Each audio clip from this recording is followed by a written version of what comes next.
नमस्कार दोस्तों, मेरा नाम है शिवन तिवारी और आपका स्वागत है ऑप्टिमिस्टिक एस्पिरेंट यूट्यूब चैनल पे।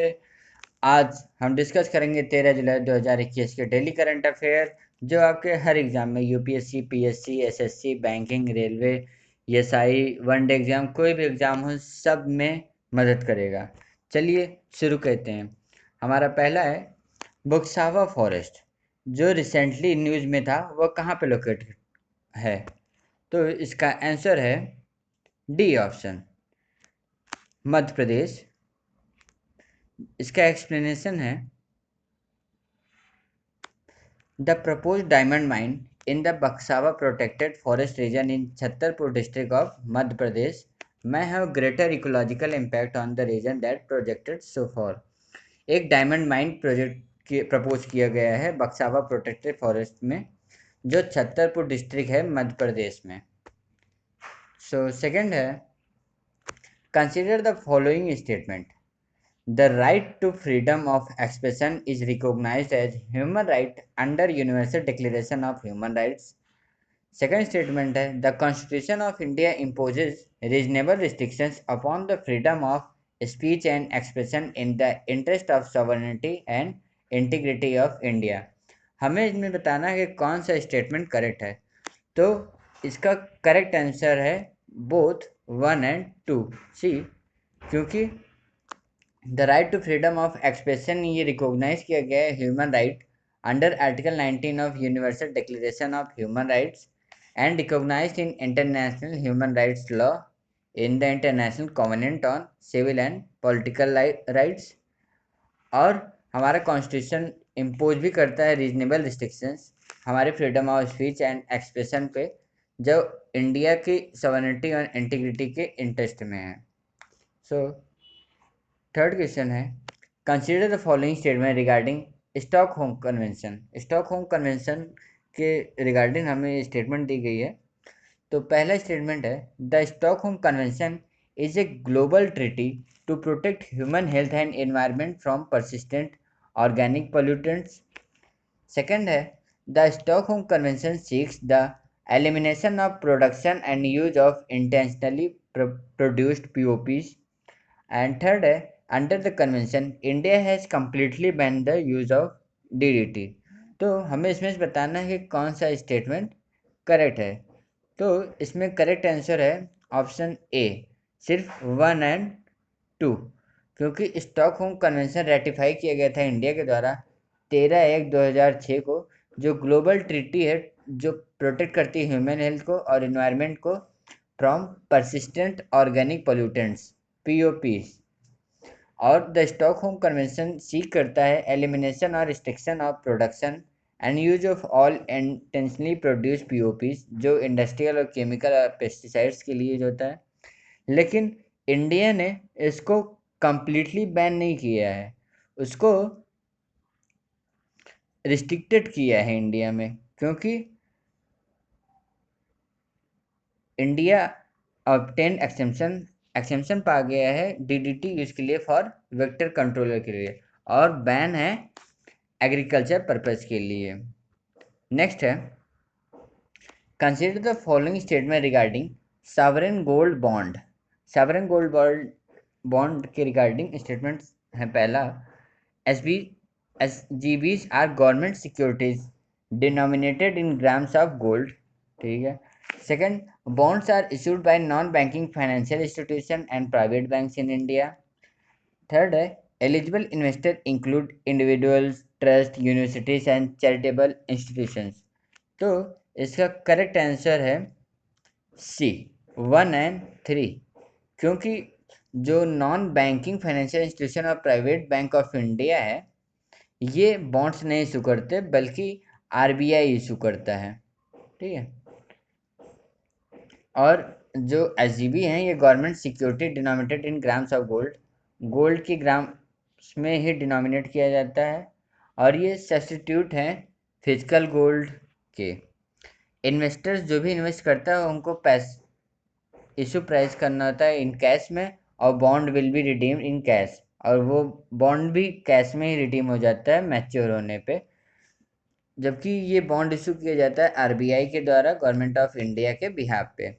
और जो भी एलिजिबल इन्वेस्टर्स होते हैं वो एच हैं, ट्रस्ट हैं, यूनिवर्सिटीज़ हैं, चैरिटेबल इंस्टीट्यूशन हैं, इंडिविजुअल इन्वेस्टर्स भी हैं जो रेसिडेंट हो या नॉन रेसिडेंट हो। ठीक है, तो नेक्स्ट क्वेश्चन है, for the financial year 2020 to 2021 arrange the following agriculture exports from India in increasing order in terms of its value।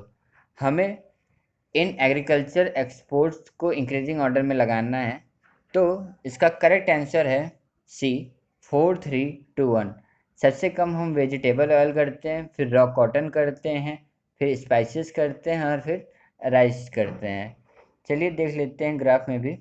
देखिए वेजिटेबल ऑयल हम सब 0.6% करते हैं, कॉटन रॉ इंक्लूडिंग वेस्ट भी हम सब 1.9% करते हैं, स्पाइसेस 4% है और राइस सबसे ज़्यादा 8.8% है। सो नेक्स्ट क्वेश्चन है, consider the following statement about speaker of assembly. तो पहला स्टेटमेंट है, he can summon, adjourn the assembly और suspend the meeting in the absence of a quorum. ठीक है।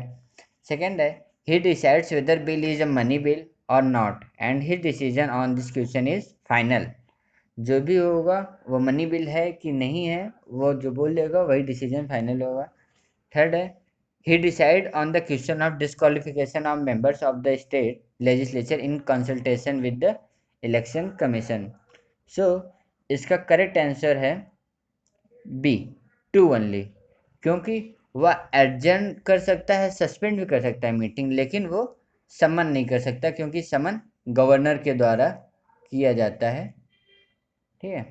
और थर्ड ऑप्शन है, he decide on the question of disqualification of member.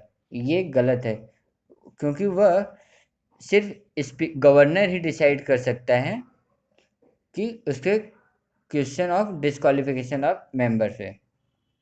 ठीक है, बाकी वो मनी बिल या है या नहीं है तो वो डिसाइड कर लेगा, ये फाइनल है। तो ये एक्सप्लेनेशन है, speaker has to power adjourn the assembly और suspend the meeting in absence of quorum, but the power of summon the assembly is given only to the governor.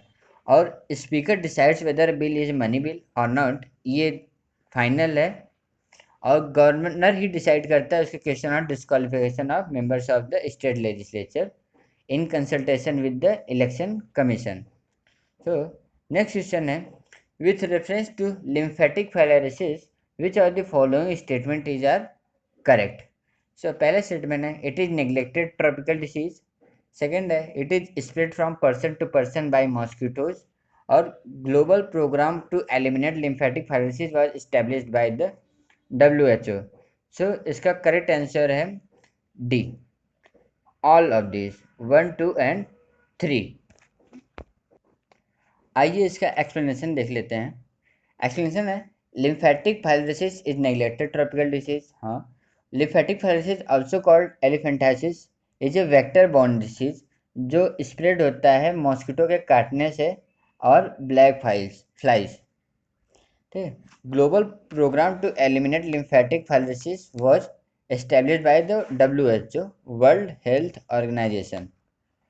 Next है, consider the following statement with respect to the NGT, national green tribunal.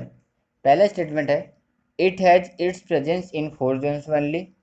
The principal bench is situated in the north zone, headquartered in Delhi, and engaging an advocate is compulsory to approach the tribunal। तो हमें बताना है which of the statement is are incorrect.